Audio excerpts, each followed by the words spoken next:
Louvado seja nosso Senhor Jesus Cristo, para sempre seja louvado e sua mãe Maria Santíssima e seu castíssimo esposo, São José. Amém. Estão todos com a Sagrada Escritura? Estão com a Bíblia aí? Vamos hoje falar de um negócio importante, sério, seríssimo e ao mesmo tempo libertador. Vocês vão ver como vocês vão se sentir até bem se vocês entenderem. Agora presta atenção. Eu vou fazer um esforço de explicar, de apresentar para você os argumentos. Você, por sua vez, vai fazer um esforço para entender. Combinado?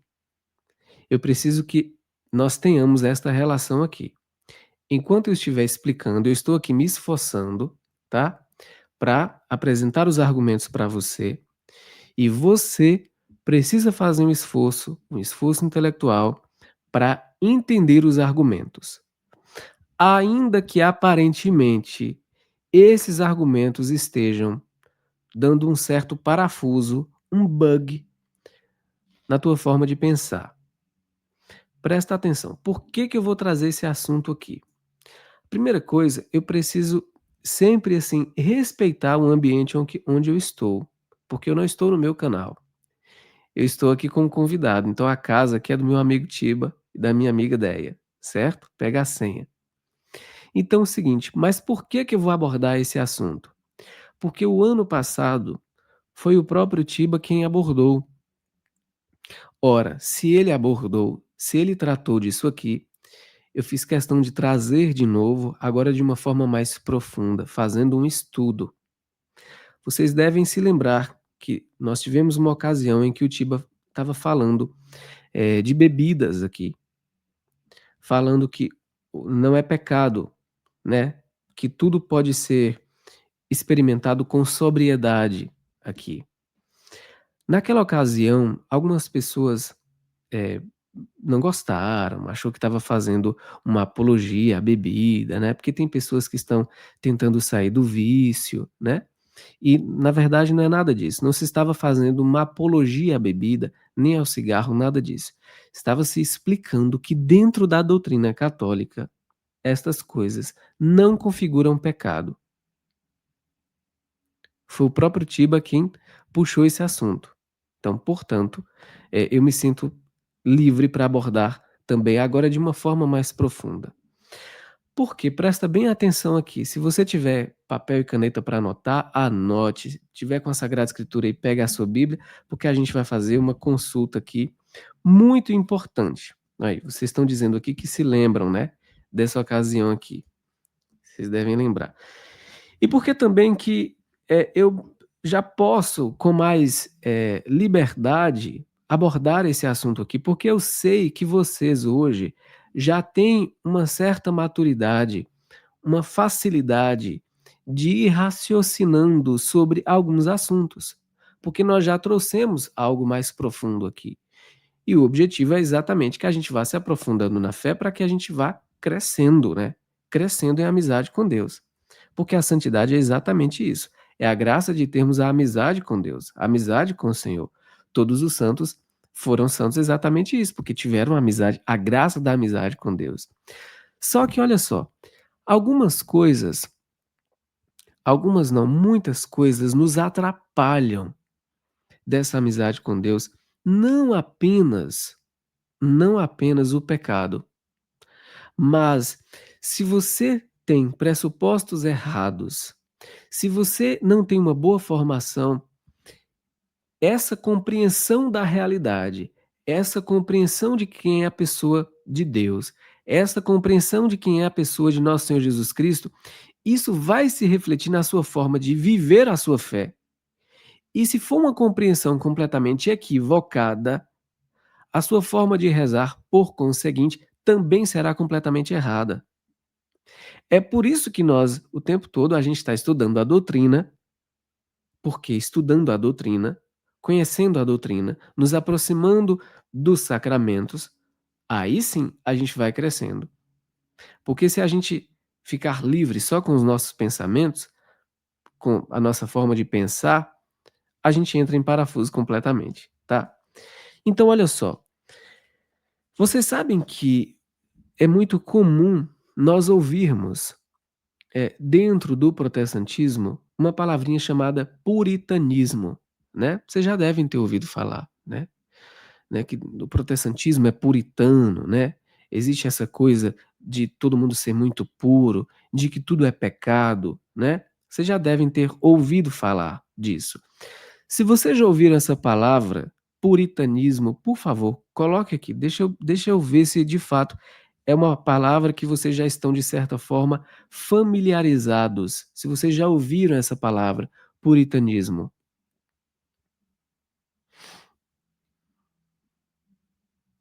A Gema está dizendo que sim, Clarice também. Perfeito, ok. Então, de um modo geral, de um modo bem geral, assim, o que é o puritanismo, né? São pessoas que elas veem pecado em tudo, certo? Elas querem, de bom grado, de honestamente, elas querem viver bem a fé, mas, por outro lado, elas não vivem bem essa fé se elas olham para tudo e veem pecado em tudo, certo? Só que o seguinte, nós precisamos fazer uma investigação de onde isso surgiu, de onde isso vem. Por quê? Porque isso, sobretudo nos nossos dias, por aí, Júlia, sobretudo nos nossos dias, se insinua também dentro do catolicismo. É por isso que isso nos toca. Porque se ficasse só lá em outras religiões, a gente nem ia, se deter tanto, né. Mas a partir do momento em que essa falsa compreensão da realidade e da religião, ela entra no nosso meio, opa, uma luzinha vermelha se acende, então nós precisamos investigar de onde isso vem, e você vai perceber na sua vida se você tem algum resquício desta visão. Porque se você tiver, você vai perceber que a verdade liberta. Gente, quando você entende isso, você faz assim, ó, que coisa boa.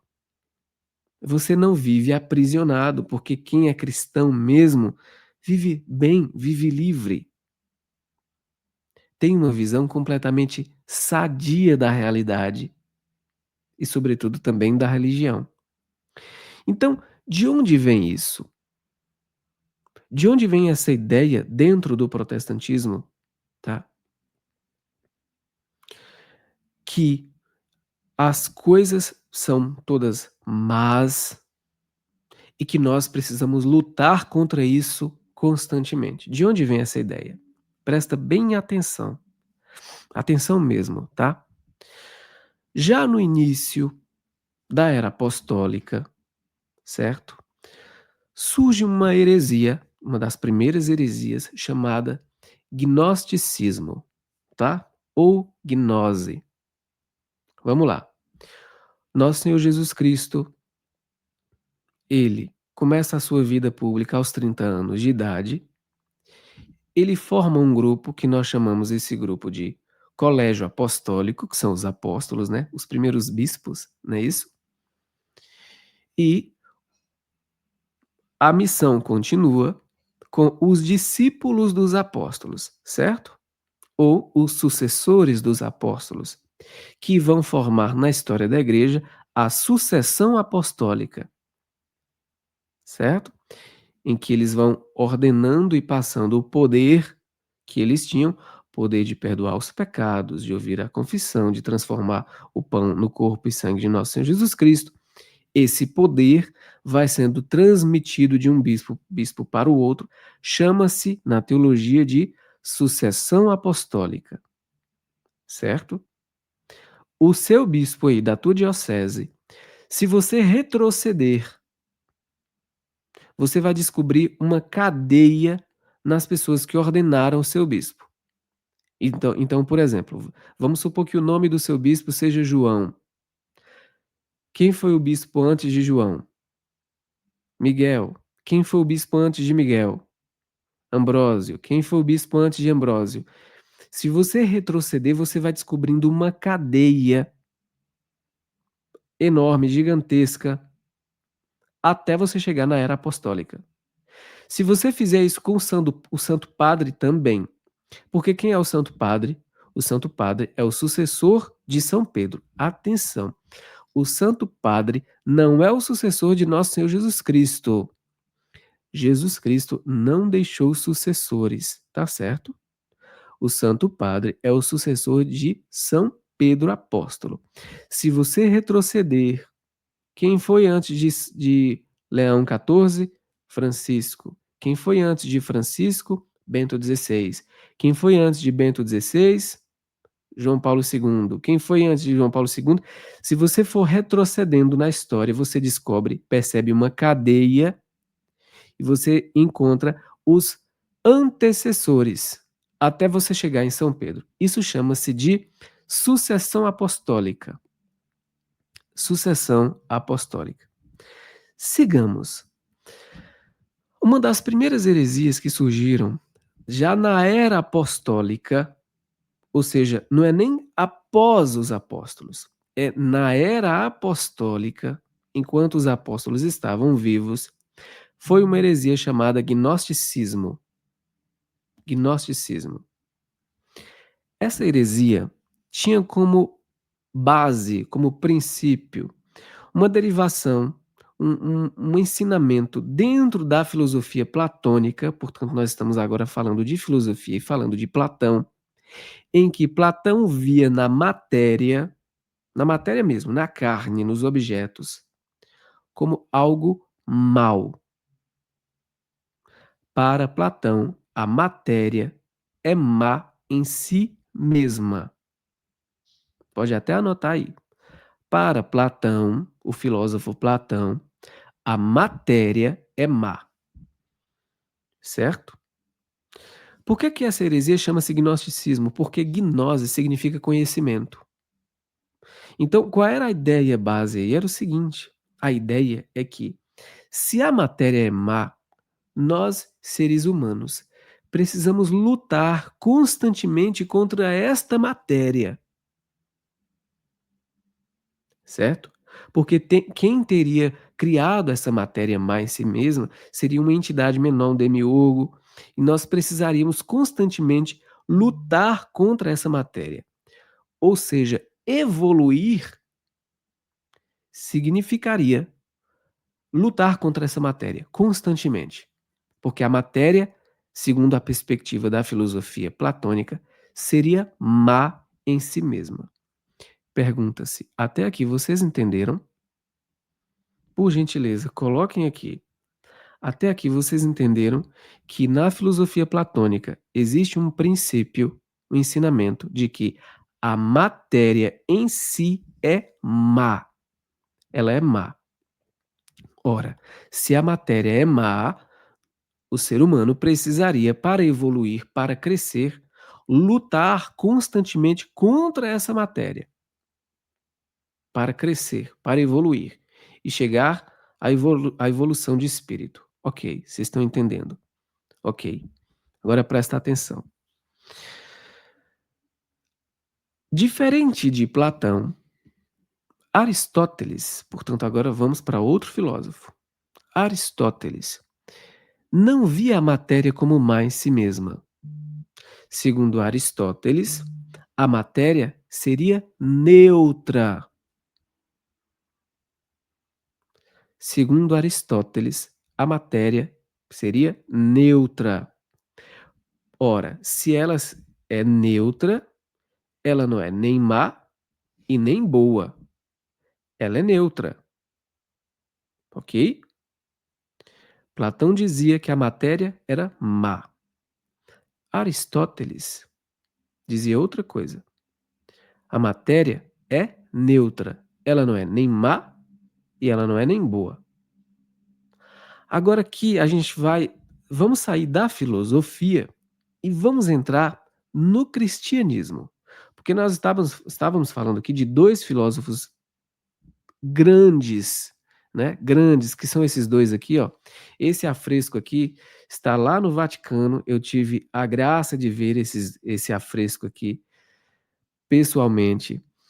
Aqui no centro dessa pintura, nós temos exatamente Platão e Aristóteles. Foi pintado por Rafael Sanzio. É que tem vários filósofos aqui também ao redor, vários, vários. Quem sabe um dia a gente faz um estudo só sobre essa pintura aqui, para falar da perspectiva das linhas lá na parte superior. Mas olha só, aqui nós temos então 2 filósofos ao centro, com uma perspectiva genuinamente diferente sobre a realidade, certo? Em que, para Platão, a matéria é má em si mesma, portanto, nós devemos lutar contra a matéria constantemente, mas, para Aristóteles, a matéria ela não é má, ela é neutra. Ora, se ela é neutra, ela não é em si nem má e tampouco boa, tá? Coloquei aqui, ó, Platão, matéria é má em si mesma. Aristóteles, a matéria seria neutra, tá? Voltamos aqui. Vamos pegar agora na Sagrada Escritura. Por quê? Por quê? Vamos pegar lá no Evangelho de São João, Evangelho de São João, no prólogo, logo no capítulo 1 de São João, e nós veremos algo muito interessante. Muito interessante. Atenção aqui. Evangelho de São João, na Bíblia da Ave Maria, está na página 1384, tá? Evangelho de São João está na página 1384. 1384. Quando São João escreve estas palavras que nós leremos agora, ele está escrevendo contra essa heresia gnóstica, que estava muito em voga, fazendo muito sucesso e fazendo a cabeça de todo mundo. Era como se fosse a teologia da libertação tomando hoje. Naquele momento, naquele momento, nós estamos falando de São João combatendo o gnosticismo, certo? Combatendo o gnosticismo. Então, o que que São João escreveu aqui, ó? Ele escreve exatamente contra essa heresia, tá? Contra essa heresia.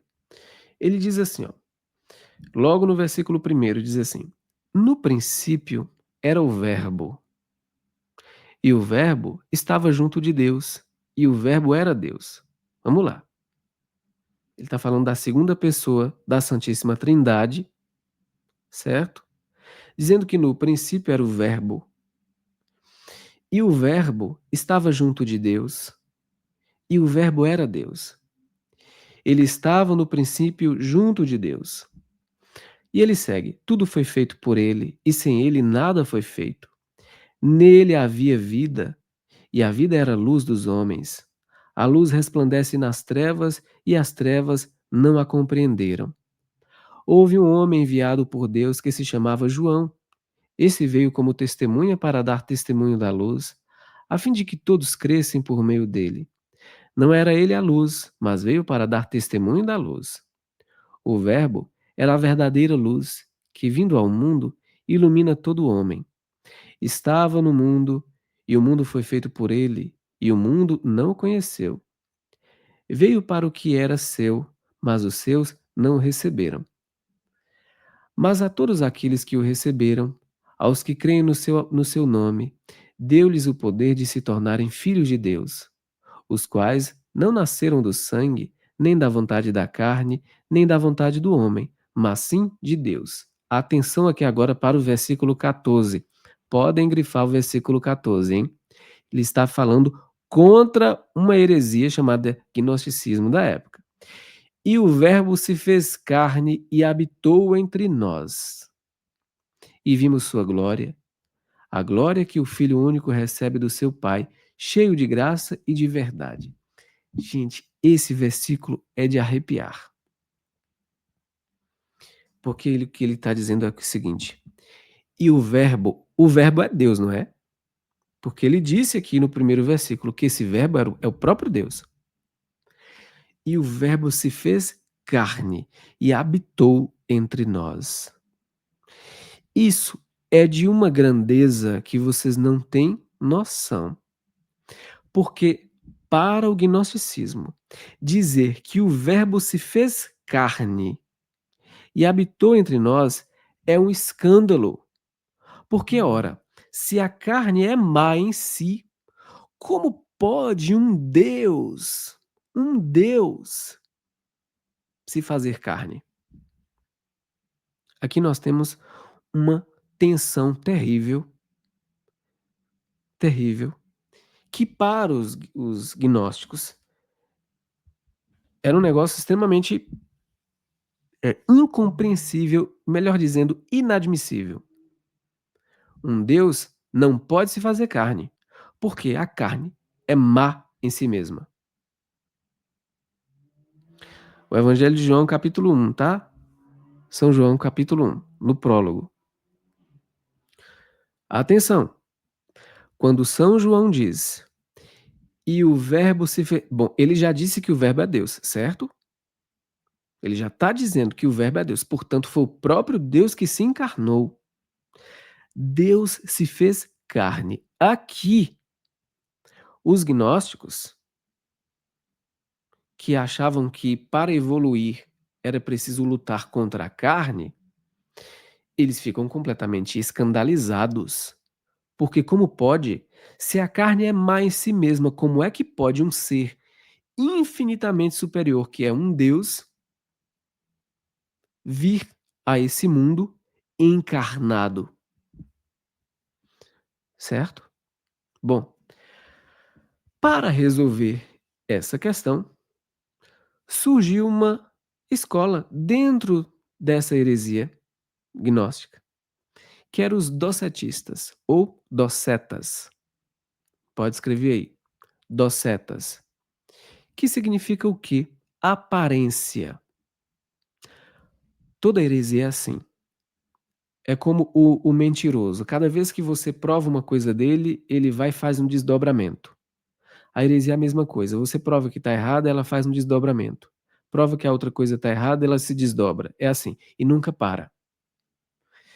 Bom, dentro do gnosticismo, para justificar que sim, esse Deus veio ao mundo, mas não podia ser numa carne. Qual foi a justificativa que eles deram? Ok, Jesus é Deus, mas o corpo de Jesus não é carne. O corpo de Jesus é uma realidade aparente. Olha o que esses caras inventaram. Olha o malabarismo semântico, a pirueta semântica que eles inventaram para justificar que sim, ok, Deus veio a esse mundo.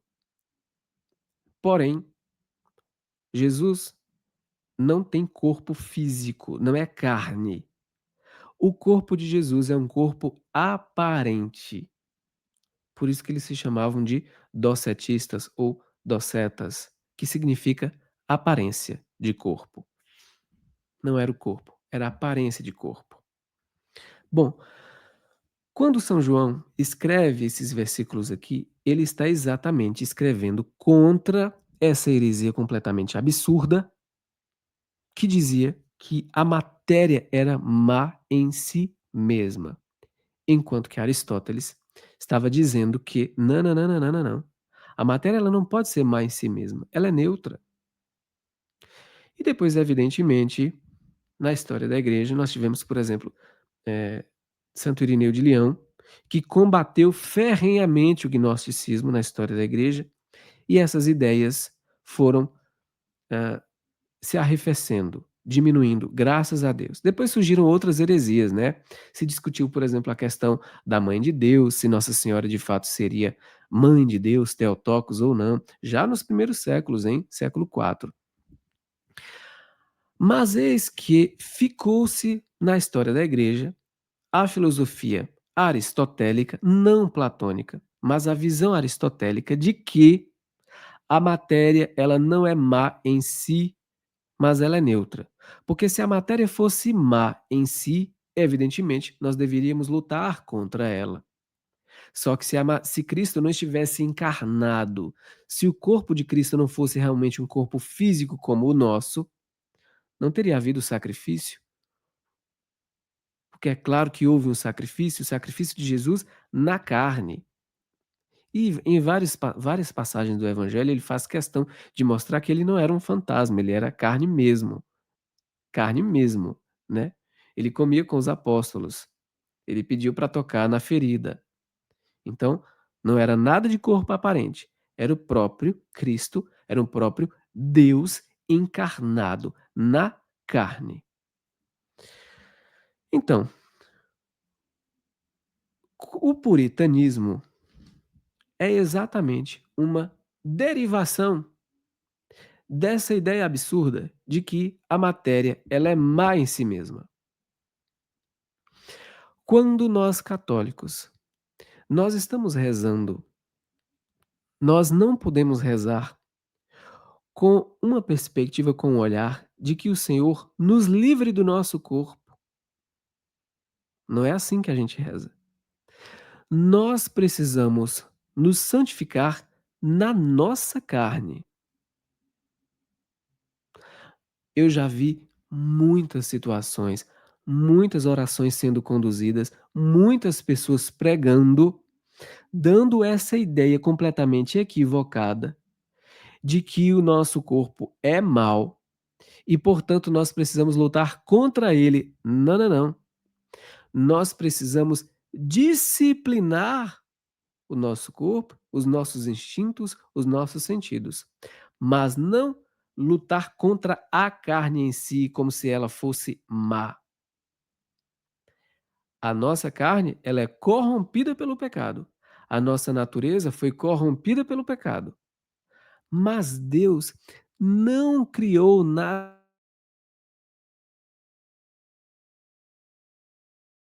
Deus, segundo a Sagrada Escritura, tá lá no Gênesis. Deus criou as coisas e viu que tudo era bom. E tudo é absolutamente tudo. A internet deve estar falhando aí, né? Deus viu que tudo era bom. Ora, se tudo era bom, Deus não criou o mal. O mal, anota também, o mal não existe enquanto substância, matéria. Porque mesmo Satanás e os seus demônios foram criados bons como anjos. Eles se rebelaram por pura vontade, porque escolheram o pecado. Porque Deus não criou nada mal. O mal, meu querido amigo, é a ausência do bem, é o afastamento da graça. Isso é o mal. O mal não existe enquanto substância. Deus não criou alguma substância má. Deus não fez isso. Deus viu que tudo era bom. Não existe matéria má, não existe nada genuinamente mal. Satanás e seus anjos foram criados bons e eles se tornaram maus porque quiseram, deliberadamente escolheram o pecado. Disseram: não serviremos.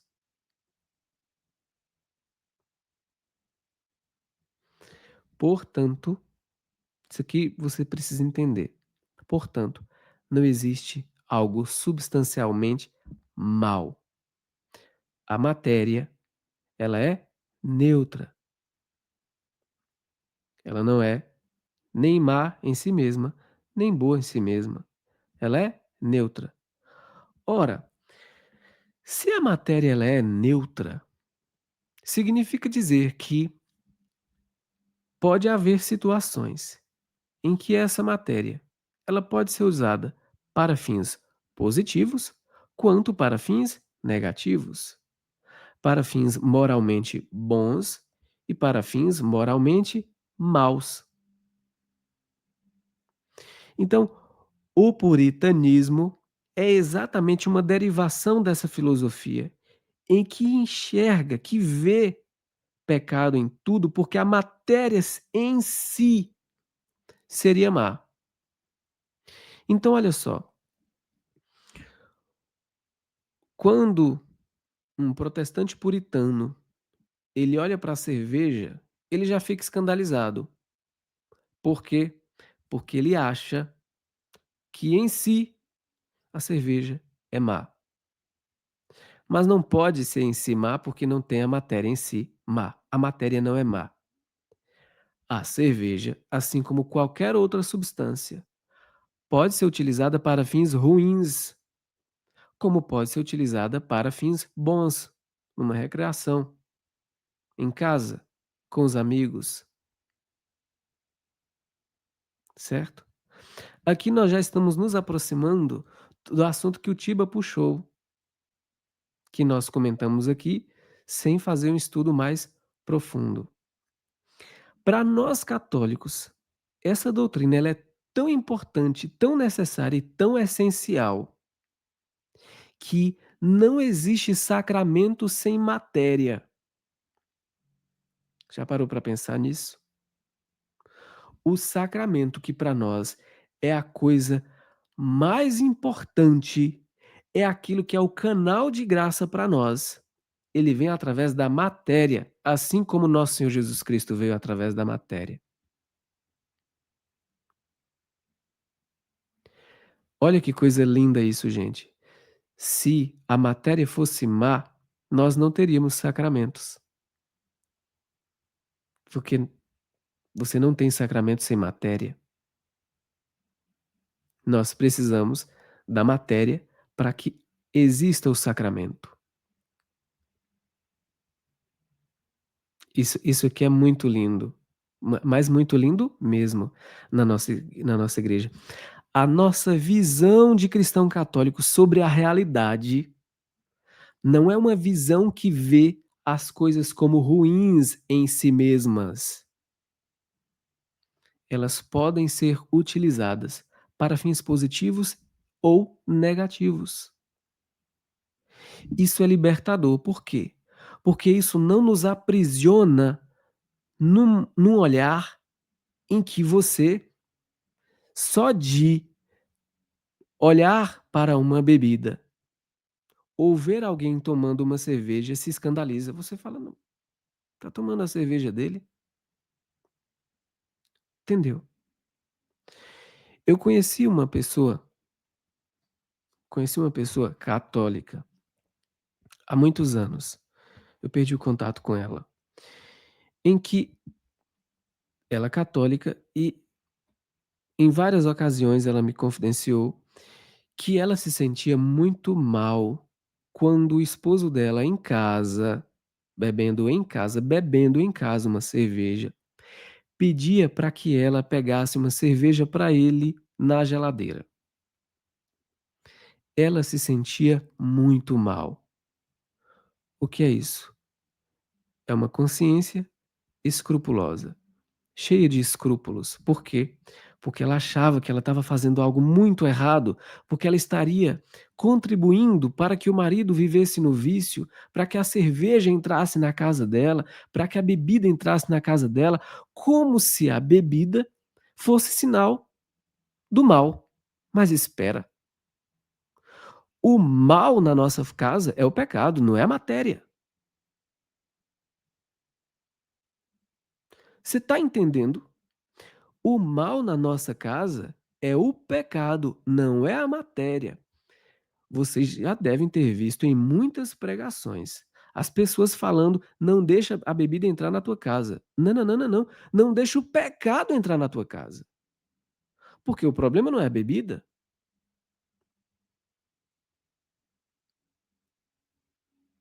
A bebida, não sei qual é a situação que a bebida poderia ser utilizada na sua casa.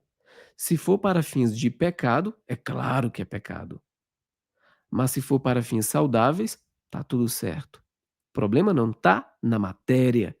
O problema está no fim que você está dando para essa matéria. E aí nós conseguimos fazer a aplicação em tudo usando esse princípio. Porque a arma de fogo em si não pode ser má. Ela pode ter um uso moralmente bom. Arlen, em qual situação? Ora, se você estiver armado e você estiver defendendo uma mulher que está sendo molestada, você está fazendo um uso moralmente bom da arma de fogo. Agora, se você usa a arma de fogo para cometer um assalto ou matar alguém, você está fazendo um uso moralmente mau da matéria. E, gente, isso aqui é libertador. Isso é libertador. Porque quem fez a síntese da filosofia aristotélica dentro da nossa doutrina chama-se ninguém mais, ninguém menos que Santo Tomás de Aquino. Santo Tomás de Aquino.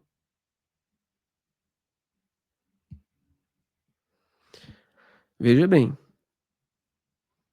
eu vou colocar aqui uma imagem que muitas pessoas ficaram, quando viram, ficaram sem entender como é possível. Mas nós católicos, nós não nos escandalizamos com isso aqui, ó. Que imagem é essa? É o Santo Padre Bento XVI tomando uma cerveja, uma cervejinha bem discreta, pouca coisa. Isso aqui não é montagem. Ele era alemão, tomava cerveja. O irmão dele está aí do lado, até o irmão estava tomando uma cerveja. Nós não nos escandalizamos na condição de católicos quando nós vemos isso, por quê? Porque o nosso olhar não é olhar para a bebida em si, para a matéria, e achar que existe uma situação imediata de pecado só por estar bebendo. Não é assim que funciona. Pouca coisa, né, Helena? Eu vou mostrar mais uma aqui que muitas pessoas se incomodam. Porque olha só, alguém pode falar assim: "Mas não seria um escândalo? Porque as pessoas estão querendo sair do vício e ele estaria fazendo uma defesa, uma apologia, né, da bebida". Não, não é assim que funcionam as coisas. Não é assim que funcionam as coisas. Vou mostrar uma que talvez para muitas pessoas seja ainda mais escândalo. Aqui essa imagem. Essa imagem, quem está aqui do lado esquerdo? É o Papa João 23. João 23 está com um cigarro aqui na mão. Alguém poderia falar: "Que escândalo! Mas é pecado". Ora, se fosse pecado, como é que você então vai conviver com essa tensão? O Papa publicamente, né, ele está fumando. Como pode? Fumava, Jaque. Não só ele, né. Então você pode falar assim: "Mas que loucura! É Papa que bebe, é Papa que fuma". Inclusive agora não teve, como é que é o nome do santo que foi canonizado agora com Carlo Acutis, que ele fumava charuto? Charuto não, cachimbo, esqueci o nome dele. Como pode? Como pode? Muito simples. A matéria, ela é neutra, ela pode ser utilizada. "Ah, Arlen, mas como?" Me explica, em que ocasião um cigarro pode ter um fim moralmente bom? Explico. Exemplo: na Segunda Guerra Mundial, era comum que dentro da sacola de mantimentos dos soldados se colocasse um maço de cigarro. Por quê? Porque no campo de batalha, enquanto eles estavam naquela loucura, o cigarro, vocês já devem ter visto cenas assim de filmes em que bomba tá caindo para todo lado, ele puxa um cigarro, se ele foi alvejado, o amigo companheiro do lado pega, acende um cigarro para ajudá-lo, a nicotina, naquela ocasião, ajudá-lo a suportar a dor e o trauma. Naquela situação, o uso do cigarro era um uso moralmente bom, louvável, porque estava ajudando ele naquele momento de tensão. Eu sei que tá dando um bug na cabeça de vocês, porque talvez vocês nunca tinham pensado dessa forma. Por outro lado, uma mulher, não agora, né, mas antigamente se tinha isso, uma mulher que usa o cigarro para seduzir um homem casado, está fazendo o uso moralmente mau do cigarro. Você entende que a matéria, ela pode ser utilizada para fins bons e para fins ruins? Ela em si não é má, porque essa não é a visão católica sobre a matéria. O que que eu fiz? Eu fui desde a filosofia, eu peguei na era cristã, consultamos o texto de São João, mostrando claramente que ele estava lutando contra essa heresia, falando de Santo Tomás de Aquino, até chegarmos nas aplicações de agora, para que você entenda que a nossa visão de católicos sobre a matéria não mede alguém que olha para a coisa e se escandaliza. Opa, uma arma, esconde isso, isso é pecado. Não, não é a arma, não é a arma. E essa visão, assim, já entrou no nosso meio. Assim, como se a coisa em si ela fosse má. Já entrou. Se vocês falarem isso com muitos sacerdotes, eles vão falar que isso aqui é loucura, que não faz sentido nenhum. Mas por quê? Não por maldade do sacerdote, não, mas pela formação que se recebeu no seminário, que não se estuda mais a filosofia aristotélica. E se estuda assim por cima, fazendo um resumo do resumo do resumo, e aí ele sai despreparado, sem fazer uma reflexão mais profunda de que nós católicos temos matéria nos sacramentos, porque é através da matéria que vem a graça, assim como a graça veio através de nosso Senhor Jesus Cristo, que foi o Verbo que se encarnou.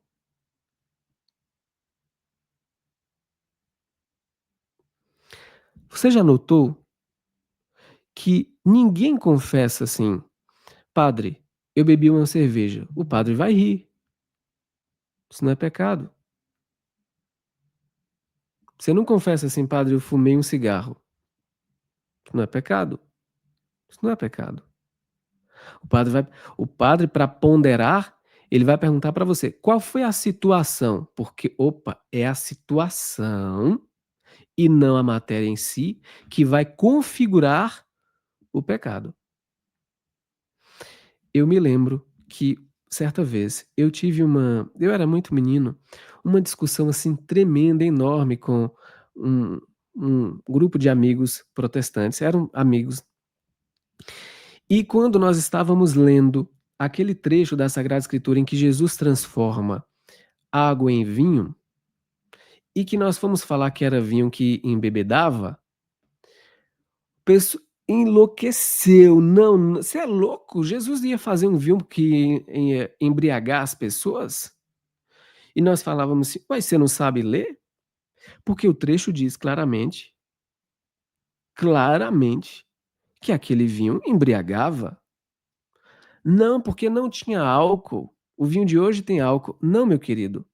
É claro que o vinho de hoje tem álcool, mas isso não significa dizer que o vinho que Jesus fez não embriagava. Embriagava. Veja, essa discussão, meu irmão, qual é o pano de fundo e qual é a base? Por que que ele estava escandalizado com o fato de que Jesus não podia fazer um vinho que embebedava e que embriagava? Sabe por quê? Porque na perspectiva protestante é um escândalo. Jesus não podia fazer um vinho que embriagava as pessoas. E eu, pra piorar a coisa, eu falava assim: "E não foi pouca coisa não, foram 6 talhas". É coisa, menino. Foi uma discussão assim, mas por quê? Eu quero que você analise o que é que está por trás dessa revolta de que Jesus não podia fazer algo para embriagar. A visão protestante sobre a matéria. Só que o protestante, ele não faz essa reflexão. Ele não faz. Ele segue a vida dele, normalmente, a vida dele, com essa visão, sem fazer uma reflexão, uma investigação de onde vem esta visão, de o que que está por trás que fomenta essa visão.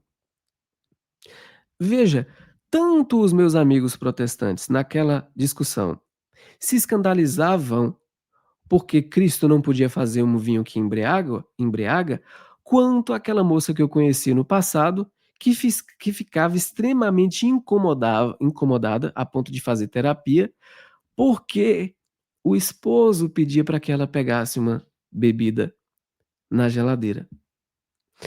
E ela achava, e achava mesmo, que era a bebida fonte de tristeza, de trauma, de pecado, de atraso na família dela.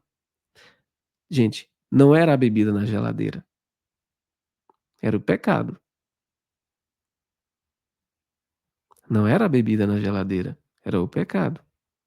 Se, usando a bebida, se desencadeava uma sucessão de coisas ruins, pecados, ora, estava se fazendo um uso moralmente ruim e mal da bebida. Então, nesse caso, é melhor que não se beba, ok? Melhor que não se beba.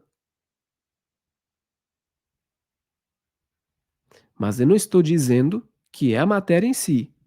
Porque se tem alguém que fala assim: "Eu prefiro não beber, porque bebendo eu me descontrolo, eu vou fazer coisa errada, eu vou", certíssimo, então não beba.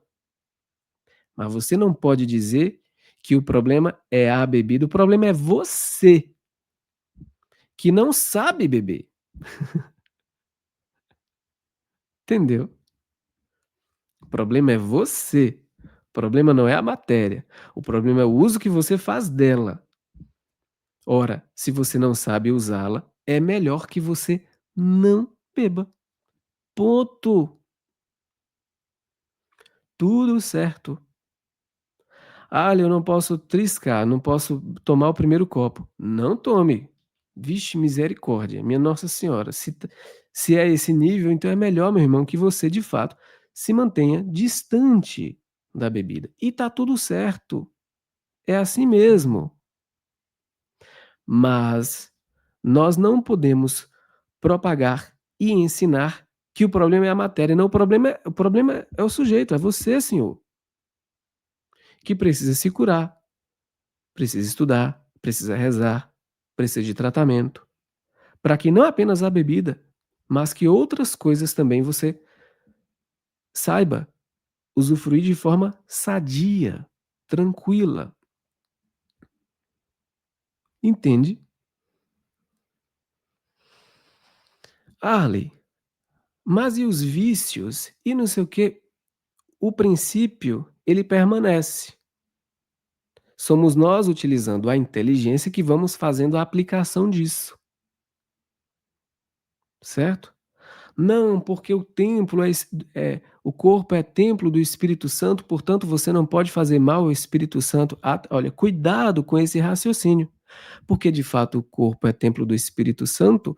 Ora, se a sua visão das coisas é de que a matéria é má em si mesma, perceba que você vai fazer essa aplicação de um raciocínio platônico não apenas para a bebida, não apenas para o cigarro, mas também para tudo quanto é porcaria. É a batata frita, é o chocolate que não faz bem, é não sei o que que você não pode comer, é isso. Você vai criando uma lista do que pode e não pode, e você vai vivendo assim, ó, como se fosse um muçulmano que não pode fazer um monte de coisa.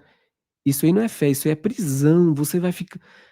Aí você vai ficando como o adventista, que o porco não faz bem, porque o porco é um bicho amaldiçoado, porque a Coca-Cola não faz bem, porque o café não faz bem, porque gente, você vai criando um monte de amarras e você não vive bem. Sendo que o problema não é a matéria, o problema está em você, como você usa, o que você faz. Então, não aceite, não aceite que esta perspectiva que não é católica entre na tua cabeça e te vá, sem perceber, te amarrando, criando assim amarras intelectuais, neuroses, paranoias. Olha, a Sagrada Escritura diz que a verdade liberta. Eu tenho certeza que muitos de vocês agora estão se sentindo muito bem, porque a verdade liberta. Quando você entende uma coisa, você fala: "Nossa, gente, isso é muito simples". É muito simples. A nossa fé não é a fé da prisão. Nós devemos disciplinar os nossos sentidos, o nosso corpo, fazer penitência, fazer jejum, mas nós fazemos isso para nós crescermos na fé e disciplinar os nossos instintos. Tanto que nós temos dentro da liturgia católica 2 momentos de penitência, tanto o agora no advento, né, a gente até a cor da igreja é roxo, né, quanto na quaresma. A quaresma, as penitências, o sentido penitencial ele é mais enfatizado. Mas nesses 2 tempos litúrgicos, são momentos em que a gente precisa tomar a decisão de se converter e ir mudando. Gente, a visão católica sobre a realidade é linda, meus irmãos, é muito linda. Nós verdadeiramente somos muito livres e felizes. Nós não andamos assim fazendo uma lista, como Calvino fez. Calvino, quando surgiu com as loucuras dele, ele foi proibindo tudo, porque ele proibiu o teatro, ele proibiu os jogos, ele proibiu a música secular, porque tudo era pecado, porque a matéria é pecado. Então tinha que todo mundo lutar contra a matéria para crescer na graça de Deus. Ora, se você assume essa perspectiva, você de fato assume que você precisa não, porque o corpo é ruim, a carne é ruim, eu preciso rezar, fazer muita penitência. Você entende? E aí você vive bem. Agora eu quero perguntar para você, seja sincero, muito sincero. Você acha que em você alguma coisinha, algum resquício, assim, estava aí dessa compreensão equivocada sobre a matéria? Seja sincero, assim, aqui para nós, porque eu já assumi esses pressupostos antes e estudando a teologia, estudando é que você vai se libertando. Aí, ó, vocês confirmando, muito, muito é gente.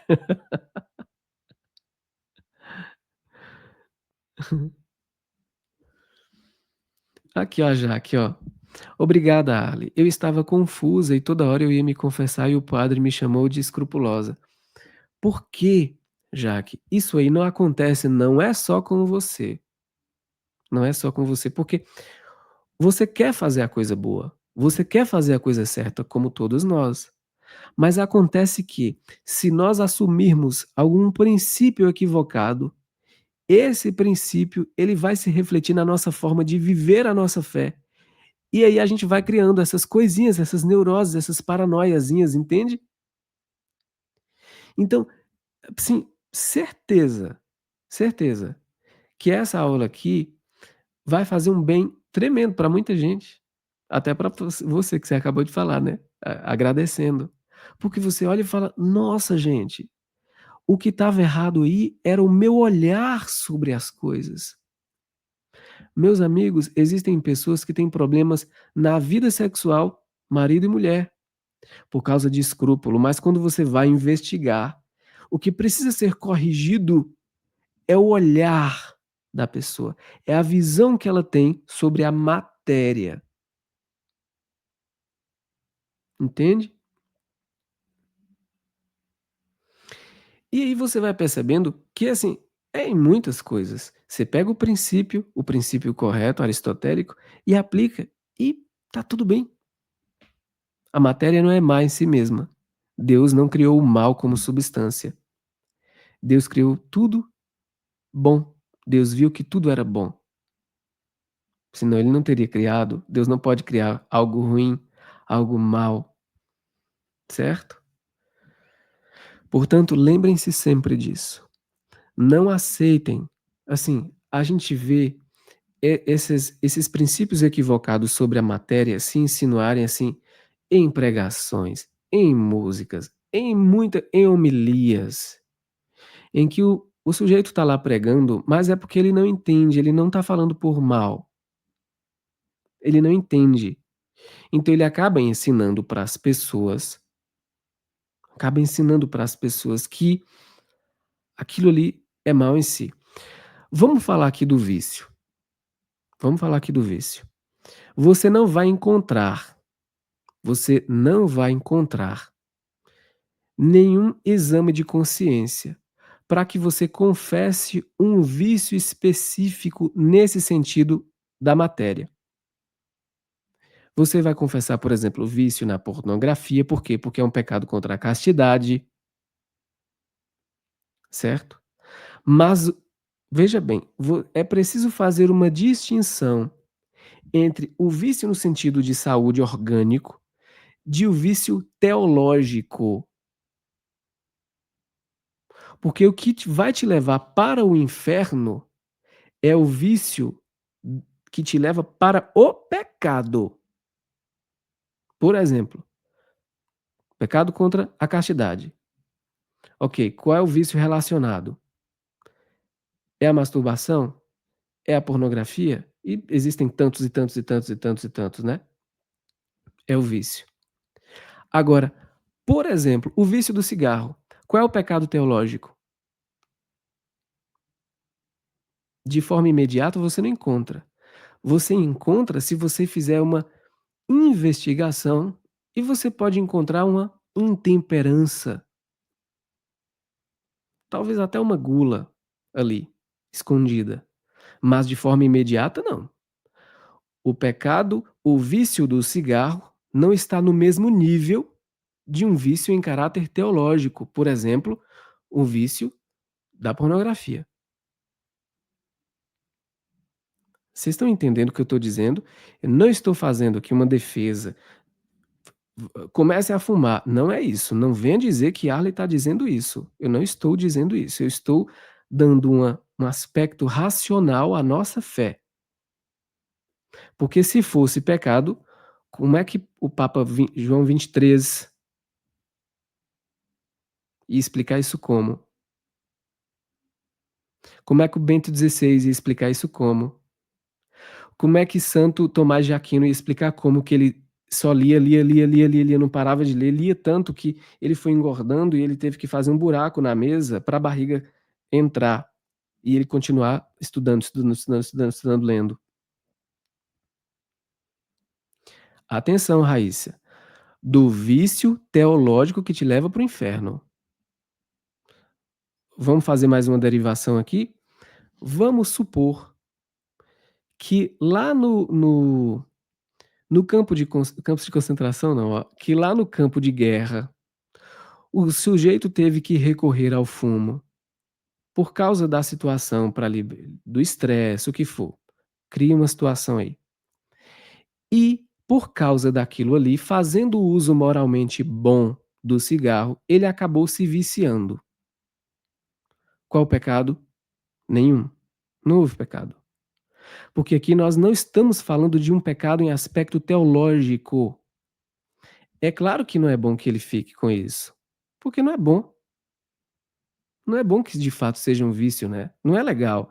Não é bom o vício, não é verdade? Não, não é bom. Eu pelo menos enxergo assim, né? Não é bom você ser viciado em nada. Mas eu não posso dizer que aquele vício pode te levar para o inferno. Como? Me explica. Como se fosse um vício da fofoca? Da maledicência? Como se fosse o vício da masturbação? Ou da pornografia? Como se fosse a avareza? Como se fosse a cobiça? Não, não, não, não, não. Nós temos uma relação de pecados lá no Decálogo, nos 10 mandamentos. Nós temos os pecados capitais. Eu vou repetir para ficar mais claro aqui para vocês, porque de fato pode ser bem mais difícil. Existe o vício em caráter teológico religioso que precisa ser investigado e confessado, certo? Existe um outro vício que não está diretamente ligado a isso. Diretamente não, talvez de forma indireta, mas aí só você conversando com o diretor espiritual para chegar a essa conclusão. Mas de forma imediata não. De forma imediata não. Aí a Maria de Fátima colocou: o cigarro causa câncer. Ok, uma consequência do uso da matéria. Mas daí é pecado? Qual pecado? Tenta qualificar isso, colocar isso aí. Entende? Então, assim, Ok, existem substâncias que elas são mais propensas ao a doenças.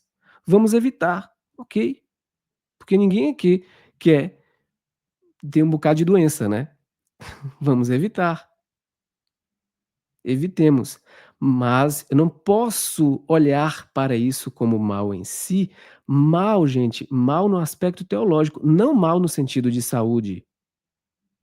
Porque mal no sentido de saúde, eu trabalho o dia todo com a tela. Ora, isso vai muito provável eu tenho consequências, eu pago um preço por isso. Qual o preço? A minha visão, eu tenho um olho só, porque eu sou amblíope do olho esquerdo, só tenho 15% da visão do olho esquerdo. Então, imagina, se eu sei que a tela iluminada, ela vai me causar, no longo prazo, uma consequência ruim para a minha visão, qual é o pecado nisso? São as consequências daquilo ali. São coisas completamente distintas. Qual é a confusão? A confusão é que as pessoas misturam tudo e esquecem que existem coisas no aspecto religioso e no aspecto orgânico da vida mesmo, cotidiana. Então, por exemplo, a questão de saúde, eita, a gente nunca vai parar de falar. O sujeito que está lá no carro, dirigindo o dia todo, ele vai pagar um preço. Qual o preço? Coluna. Para toda meu pai trabalhou com química por muito tempo, então a saúde dele acaba se desgastando por isso, e até questão também de surgimento de câncer, né. Mas é um preço que se paga. Aí não tem nada de pecado. Nós não estamos falando de pecado, nós estamos falando das consequências de uso de substâncias, né. Porque se for assim, até os remédios existem efeitos, consequências ruins. Você toma um remédio aqui que vai te curar de uma coisa, mas ele pode causar uma outra coisa. Nós não estamos falando desse aspecto. Nós estamos falando de um aspecto religioso da fé. É aqui, da fé. A matéria, ela não é má em si. Ela pode ser utilizada para fins positivos, quanto para fins negativos. O nosso olhar para a matéria é um olhar de alguém que é livre, que não é a matéria que nos aprisiona. Nós simplesmente olhamos para ela, ok, ela é neutra. Você pode usar para fins bons quanto para fins ruins. Se usar para fins ruins, você está pecando. Se usar para fins bons, ok, está tudo certo. Eu não preciso me aprisionar, entende? Certo? Sejamos livres, de boa, tranquilos, porque não é pecado você ouvir uma música secular na tua casa. Qual o pecado? É a música secular.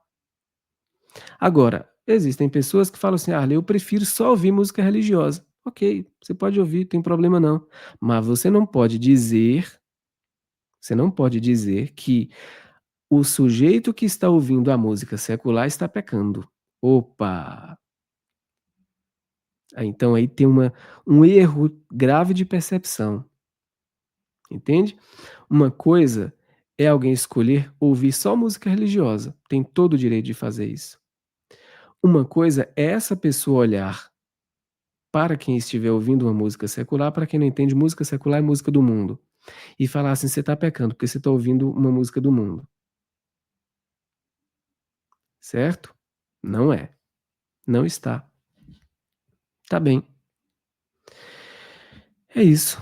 Louvado seja nosso Senhor Jesus Cristo, para sempre seja louvado, e sua mãe Maria Santíssima, e seu castíssimo esposo São José. O objetivo aqui é tentar deixar as coisas mais claras e notar que alguns princípios que nos chegam são princípios de outras religiões, porque em outras religiões a visão é de que a matéria em si é má, de que existe pedra má, de você não pode botar determinada pedra na tua casa, porque aquela pedra atrai coisa ruim. Como? Deus viu que tudo era bom, a matéria em si não existe isso, isso não é nunca católico, nunca foi. Deus viu que tudo era bom. Ah, você não pode colocar determinada planta na casa. Olha só que isso não tem nada de católico. Vai gerando uma coisa, superstição sobre superstição. Não, você não pode botar a planta, porque a planta, aquela planta lá, tem isso, isso e isso. Não, aquela pedra não, tu é louca, você vai colocar aquela pedra, entende? Não, aquela madeira, porque gente, isso não é católico. Isso é outro negócio. Outro negócio aí, entendeu? Já misturou tudo aí. Misturou um bocado de negócio aí, que nunca foi católico. Nunca, nunca, nunca, nunca. Mas nunca. Agora, é ou não é que vocês já ouviram falar muito disso? É a pedra que não pode ter, é a planta que não pode ter. Imagina, Deus criou, viu tudo que era bom. Agora o cristão de hoje está olhando para as coisas e falando assim, não, porque a pedra é má. Não, porque a planta é ruim. Entende? Não é a planta, não é a matéria. Tá certo. Tá bem. A Maria Luísa está dizendo que a renovação carismática é assim. Olha, talvez não seja a renovação carismática, mas algumas pessoas que estejam na renovação carismática, entende? Que acabam trazendo essa visão protestantizada. Não é o movimento, mas às vezes algumas pessoas, alguns líderes, certo? Que têm essa ideia, que não é uma ideia católica. Vocês não, gente, você sempre façam isso. Ouvir um ensinamento, por exemplo, aqui agora, vocês ouviram um ensinamento, não foi? Uma aula. É razoável? Ora, é razoável. Mas qual o fundamento? Vamos lá. Buscou fundamento na filosofia? Buscou fundamento na tradição? Tem fundamento, sabe? Você precisa observar se tem pelo menos fundamento na Sagrada Escritura. E essa coisa de que a matéria em si é má, você não vê isso nos evangelhos? A matéria em si sendo má, nosso Senhor ensinando isso? Você não vê isso. Não existe. Isso não é cristão. A igreja nunca ensinou um negócio desse. Nunca, nunca, nunca, nunca. Tá bem?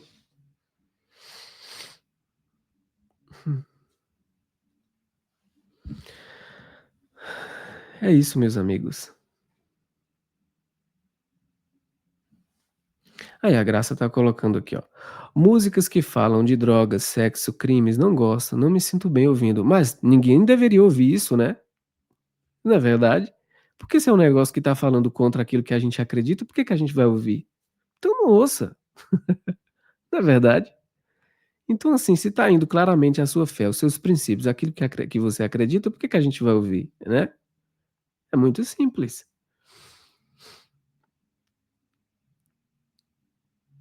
A Denise colocou aqui, ó, temos que pensar que existe nessas músicas uma programação neurolinguística. Exato.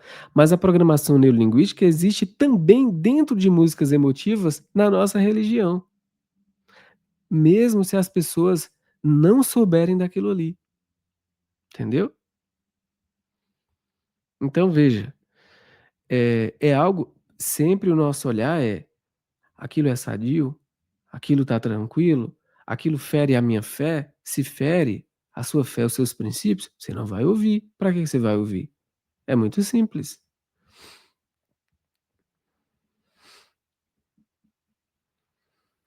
A Daiane: "Eu gosto de música clássica", eu também adoro música clássica.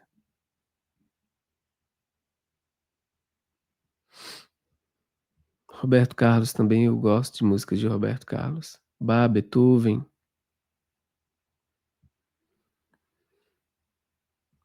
acho que vocês entenderam, né. Terapias alternativas, então, se for terapia que claramente está falando, contra a sua fé, não é interessante que você recorra a essas terapias. Mas atenção, esse assunto aqui a gente nunca vai parar. Existem coisas que elas foram criadas, como é que eu chego é que existem coisas, olha gente, 11h30 e tem 900 pessoas aqui. Vocês realmente estão gostando desse assunto, hein? Acho que eu vou deixar para entrar nisso depois, porque eu já tô ficando sem voz. Deixa pra gente tocar isso depois, porque eu prefiro que vocês entendam bem e depois a gente pode aplicar isso em outras questões, né. Mas olha, eu fico assim, realmente feliz que a maioria de vocês tenha entendido isso aqui. Quando vocês agora pegarem o prólogo do Evangelho de São João, vocês vão olhar para aquilo e falar: "Nossa, ele está aqui lutando, combatendo uma heresia da época que era o gnosticismo, que estava dizendo que Nosso Senhor Jesus". Gente, presta atenção, o católico adora Jesus na carne, porque o Verbo se fez carne. Você entende agora por que que o protestante tem dificuldade de adorar Jesus na carne? Eles falam que adoram Deus. Eles falam: "Nós adoramos Jesus, Jesus é o nosso Deus e Salvador", mas pergunta para ele se ele adora as mãos de Jesus, os pés de Jesus, o rosto de Jesus, o cabelo de Jesus. Ele vai parar e falar assim, ele vai ficar, sabe por que que ele vai ficar assim? Porque ele nunca pensou nisso. Depois ele vai falar assim: "É, não tem problema não, eu adoro". Mas não é comum você ver numa pregação protestante, numa música, falar de Jesus na carne. Nós adoramos nosso Senhor Jesus Cristo na carne, porque quem é Jesus? Jesus é Deus 100% homem e 100% Deus. Por isso que quando nós imaginamos a Santíssima Virgem Maria com Jesus no colo, imagina ela sendo a primeira adoradora, adorando Jesus, aquele bebezinho, o Verbo divino encarnado. Imagina, gente, quantas canções ela cantou para Jesus, adorando Jesus, amando Jesus ali. E São José, gente, com Jesus no colo. Imagina a alegria daquela casa, daquela família, que tinha o próprio Deus ali, o próprio Deus. Imagina, imagina. Então, nós adoramos Jesus na carne, na carne, diferente de outras religiões. Então, por exemplo, para os Mormons, Jesus não é Deus. Para os Mormons, Jesus é filho de Deus, mas não Deus, certo? Para os Mormons, Jesus é filho de Deus, mas não Deus. Para o protestantismo, Jesus é Deus, mas eles têm uma certa dificuldade de adorar Jesus na carne. Por quê? Porque no fundo, a matéria é má em si mesma, então tem-se um conflito. Ora, Jesus é Deus, mas a matéria é má. Como é que eu adoro Jesus? Como é que eu abraço Jesus e falo eu te adoro, Jesus? Entende? É um conflito. Então é exatamente isso. Sobre as canções, rapidamente aqui antes da gente concluir, rapidamente. Não é porque uma canção, qualquer coisa, tenha sido criado com uma perspectiva não cristã, que aquilo por si é mal. Então, por exemplo, alguém colocou, desculpa, eu não li direitinho. Por exemplo, os atabaques dentro das religiões africanas, certo? Dentro do candomblé, existem 3 instrumentos de atabaque, de percussão chamado rurrumpilé, certo? O rurrumpilé. Acredita-se que esses 3 instrumentos, eles são os responsáveis por invocar as entidades, ok? O rum, o rumpi e o lé, que são os atabaques. Ponto. Significa dizer então que o atabaque, o som do atabaque por si, invocaria as entidades? Não, claro que não. porque senão nós estaríamos validando um ritual que nós não acreditamos na sua eficácia, entende? As religiões afro sempre usaram percussão. Em geral, né, a grosso modo, todas as religiões antigas sempre recorreram à percussão. Por quê? Porque, queira ou não, a percussão ela proporciona mais algo sensitivo, ou diríamos um pouco mais primitivo, em que você vai usar não o intelecto, mas o corpo, sempre o seu corpo e não o intelecto. Eu tenho que tomar muito cuidado com o que eu estou falando aqui. Acho que vocês entendem, né? Outra coisa, eh, as artes marciais não são genuinamente católicas, não foram criados com a perspectiva católica, cristã. No entanto, o padre Paulo Ricardo faz karatê. Alguém poderia falar: "Mas não pode, porque tem uma perspectiva que não é católica". Mas e quem disse que o karatê em si, só porque não foi criado com uma perspectiva cristã, ele seria mau em si, entende? Mas e a acupuntura, por exemplo? Verdade, não é filosofia ocidental, é oriental, mas nós podemos recorrer, desde que não esteja recorrendo àquilo com um fim claramente contra a fé, tá entendendo? E assim com as outras coisas. Desde que o caráter religioso não esteja ali, tá tudo certo. Se o caráter religioso não estiver ali. Se estiver, se afaste. Não é a sua fé, entende? Não é a sua fé. Então, presta atenção. A nossa fé não existe dentro da religião católica um manual do que pode e o que não pode. Não existe isso. Nenhum papa em 2000 anos nunca fez isso, dizendo assim: ó, isso aqui pode, isso aqui não pode, isso aqui pode, isso aqui não pode, essa música pode, essa aqui não pode. Claro que nós tivemos um índex em que a igreja dizia: ó, isso aqui está condenado. Mas não tinha assim falando, assim, definindo as condutas. Diferente de Calvino, que proibiu teatro, proibiu jogos, proibiu música secular. Por quê? Porque a matéria era má em si mesma.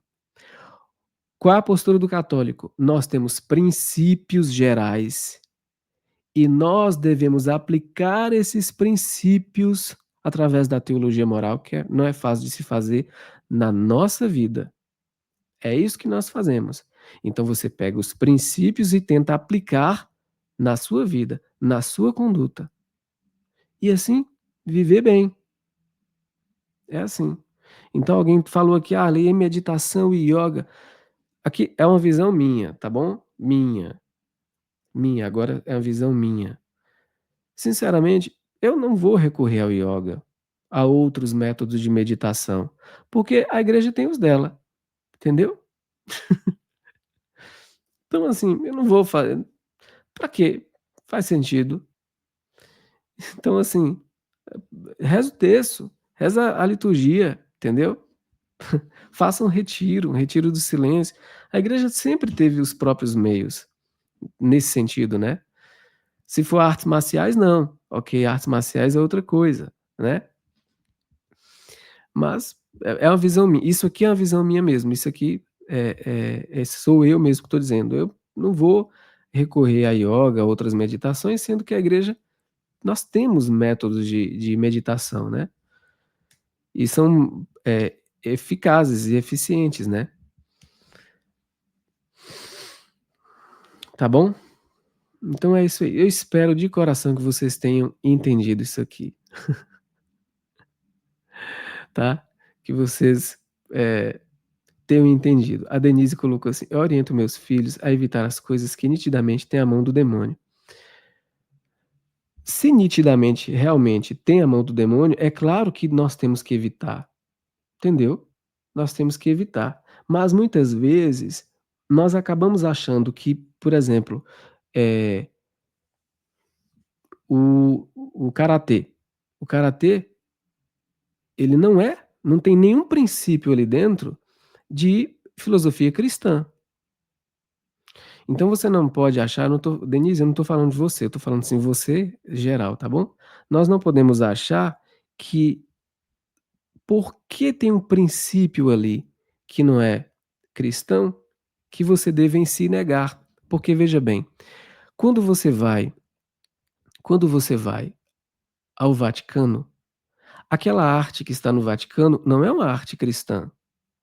Aquilo ali é a arte da Renascença. A Renascença leva esse nome de Renascença por quê? Porque era o renascimento dos princípios pagãos da Grécia. E alguém poderia virar e falar assim: "Não, é paganismo". Gente, paganismo? O que é paganismo? Não tem nada de cristão. Poderia falar assim: "Destrua tudo". No entanto, o que que a igreja fez? A igreja cristianizou, porque Cristo é maior do que todas essas coisas. Na Praça de São Pedro tem um obelisco gigantesco, um dos maiores do mundo, que de cristão não tem nada, era um negócio egípcio, que foi trazido do Egito, pagão. O que que a igreja fez? A igreja colocou uma relíquia da cruz sobre aquele obelisco para dizer, sabe o quê? Cristo é maior, entendeu? Cristo é maior do que isso, entendeu? Então, assim, se você, sabendo que não, mas aqui a filosofia, os princípios aqui não são princípios cristãos, então aí a gente vai ter que acabar até com a arte da Renascença, entendeu? E não só com isso, com muita coisa, entendeu? Muita coisa.